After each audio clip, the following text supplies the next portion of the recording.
yan mga kamaestro. Nalihan na natin yung pati fiber. Ngayon magpahid naman tayo ng masilya. So unahin muna natin papahiran yung mga pating malalalim muna. Napahiran na natin yung mga pating malalalim, katulad ng mga itim-itim na yun. Yun, yung mga pating malalalim. At pantay na siya, saka natin siya bubuuin ng hagod ng masilya. Ganun po paraan doon para yung malalim ay pumantay, hindi manatiling malalim. Ganun po yun. Kasi pag binuo po natin kagad yan, yung malalim niya, mananatiling malalim. Pag nilihan natin yan, malalim pa rin. So, kaya ang kailangan niya mga kamaestro, unahin muna natin haguran yung part na o lugar na malalalim. Ganun po ang paraan natin doon para mabilis yung ating trabaho. Pahiran po muna natin ang masilya.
mga kamaestro, na balutan na natin siya ng masilya. After natin siya mahaguran dalawang hagod, yung malalalim muna ay pinuuna natin siya ng masilya para nandoon sakali magbihan tayo konti na lang meron man tayong hahabulan pa. So gagawin natin yung mga kamaestro para makasiguro tayo na diretso yan, maayos yung ating preparasyon. Mag-guide coat muna tayo dyan. Sprayan muna natin siya ng guide coat mga kamaestro. Yung pong mabisang paraan para mabilis natin makita ang malalalim at mga may butas o pinhole natin pang kailangan masilya. So sprayan muna natin ang guide coat dyan mga kamaestro.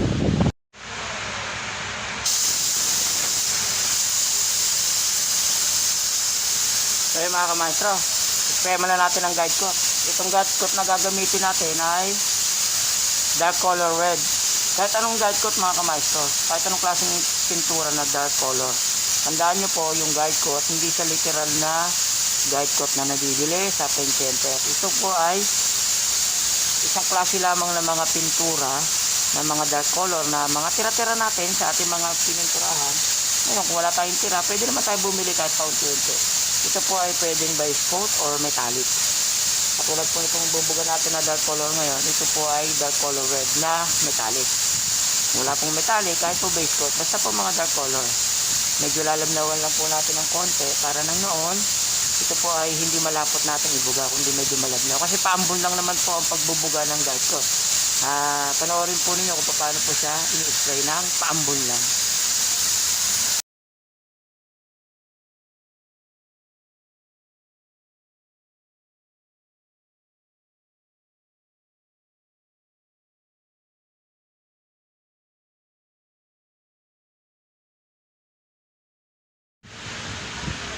So ayan mga kamaestro, nakita nyo na kung paano yung estilo lang o pag-spray ng guide coat. So ayan, malaking bagay po talaga mag-spray muna tayo ng guide coat. Mapamasilya man o mapaprimer, makaugalian na po natin yung ganyan mga estilo o pamamaraan. Yan po ay malaking bagay sa ating trabaho. Una, magbilis po natin talagang makikita yung ating trabaho, kung diretso na ba o may malalim pa ba, yung mga butas, kitang kita po yan lahat.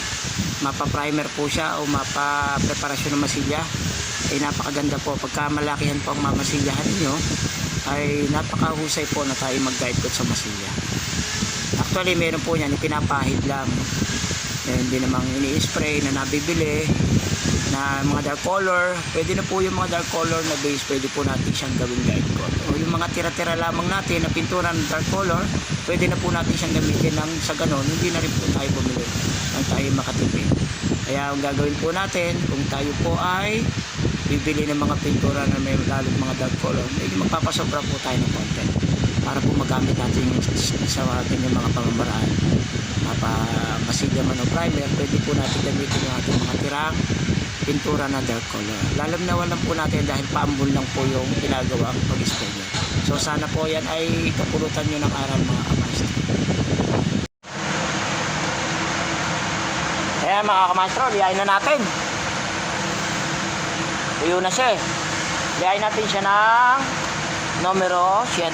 120 yan mga kamaestro. Ay, 120. Gamitin natin ng black para diretso. Para sure ball tayo na diretso yung trabaho natin. Ayan, liyain na natin mga kamaestro.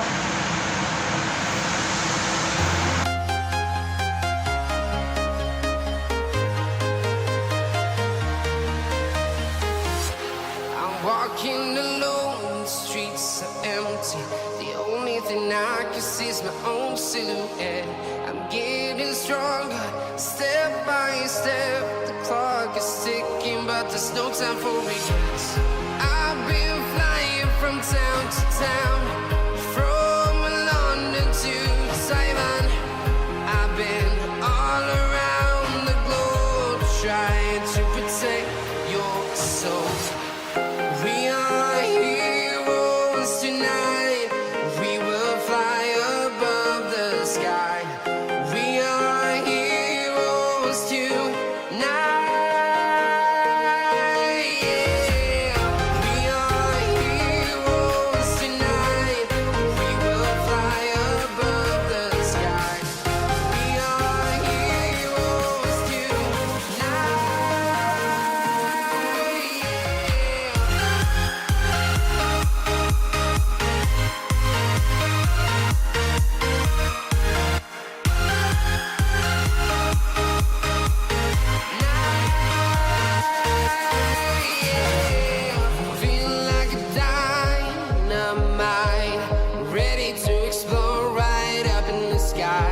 I need you to listen.